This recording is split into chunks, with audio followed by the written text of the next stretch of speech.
what we have here is one of my favourite documents in the whole of the National Archives. It's the agreement and crew list of a very, very famous ship, the RMS Titanic. Clearly a great document, a very famous one. But it has a particular resonance for me, because about 5 years ago, I found this. If you go down this document, you will see the scrawled signature of a man called James McGann of Liverpool. And that's my grandfather's brother.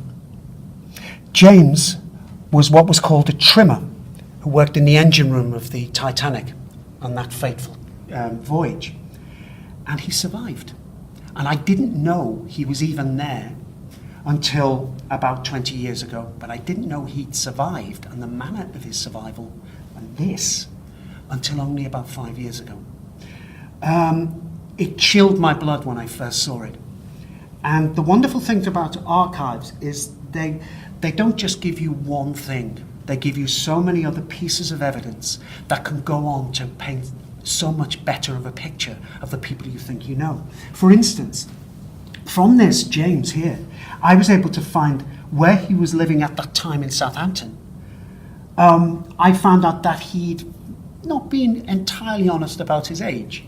But an interesting one, his previous ship was listed as South Africa.